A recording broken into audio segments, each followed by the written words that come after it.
മന്ത്രിസ്ഥാനത്തെക്കുറിച്ച് ഔദ്യോഗികമായ അറിയിപ്പ് ലഭിച്ചിട്ടില്ലെന്നാണ് നിയുക്ത MLA M. ലിജു പറയുന്നത്.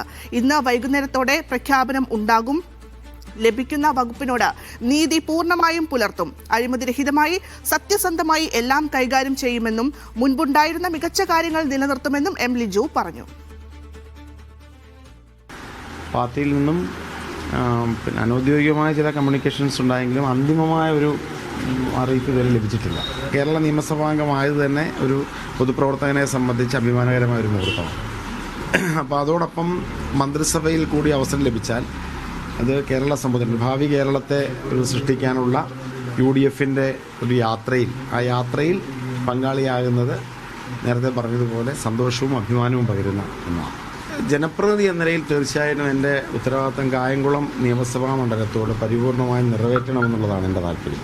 ഇത്തവണത്തെ മന്ത്രിസഭ കേരളം പോലെ അങ്ങേയറ്റം പൊട്ടൻഷ്യലുള്ള ഒരു സംസ്ഥാനത്തെ അടുത്ത 50 വർഷക്കാലത്തേക്ക് മുന്നോട്ട് കൊണ്ടുപോകുന്നതിനുള്ള ഒരു അടിത്തറ പാകേണ്ട മന്ത്രിസഭയാണ്. അല്ലെങ്കിൽ മുൻപ് തുടങ്ങിവെച്ച പ്രവർത്തനങ്ങളെ കൂടുതൽ ശക്തമായി മുന്നോട്ട് കൊണ്ടുപോകേണ്ട ഒരു മന്ത്രിസഭയാണ്.